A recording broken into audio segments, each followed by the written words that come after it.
বাংলার এক প্রত্যন্ত গ্রাম, চারদিকে সবুজে মোড়া প্রকৃতি, দিগন্ত জোড়া ধানক্ষেত, তালগাছ আর বাঁশঝাড়ের সমাহার। গ্রামের ভেতর দিয়ে একটি কাঁচা রাস্তা চলে গেছে, সেই রাস্তায় ভোরবেলা হাঁটতে বের হয় গরু মোষ, আর সন্ধ্যার সময় মাঠ থেকে ফসল নিয়ে ফিরে আসে কৃষকের দল। এই গ্রামে থাকে রমেশ। রমেশ একজন সাদাসিধে কৃষক। ছোটবেলায় পড়াশোনা করতে পারেনি, কিন্তু মাটির সঙ্গে তার সম্পর্ক খুব গভীর। ভোর হলেই সে কাঁধে লাঙ্গল জোয়াল নিয়ে মাঠে যায়। স্ত্রী গীতা সকালে ভাত রেঁধে দেয়, আর তার মা বাড়ির উঠোনে তুলসী গাছের সামনে প্রদীপ জ্বালিয়ে প্রার্থনা করে, আজ যেন ভালো কাটে। রমেশের সংসার খুব বড় নয়। স্ত্রী গীতা, এক ছেলে শোভন আর বৃদ্ধ মা।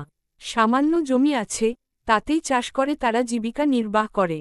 মাঝে মাঝে কাজ না পেলে রমেশ অন্যের মাঠে দিনমজুরি করে। গ্রামের মানুষ একে অপরের খুব আপন।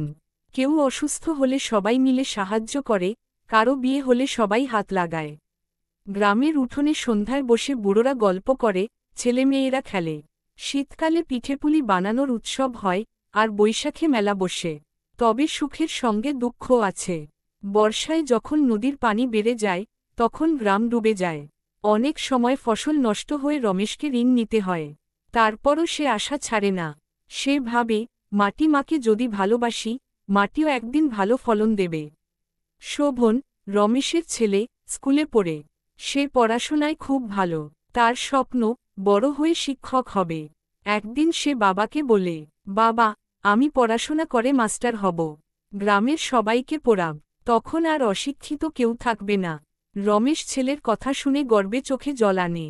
সে বলে, তুই যদি আলোর প্রদীপ জ্বালাতে পারিস, তবে এই গ্রাম আলোকিত হবে। একবার ভয়াবহ বন্যায় রমেশের মাঠের ফসল ভেসে যায়।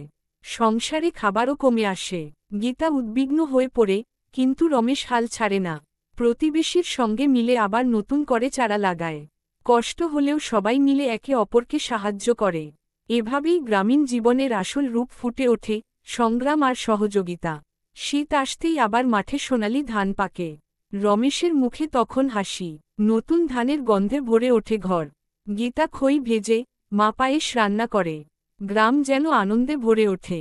রমেশ ভাবে, জীবনে কষ্ট আছে, কিন্তু আশা না থাকলে বাঁচা যায় না। সন্তান যদি সফল হয়, তবে সব কষ্টই সার্থক। এভাবেই গ্রামের জীবন চলে, কখনো দুঃখ, কখনো সুখ, কিন্তু মাটির সঙ্গে সম্পর্ক আর মানুষের মিলেমিশে থাকার আনন্দই গ্রামের জীবনের আসল সৌন্দর্য।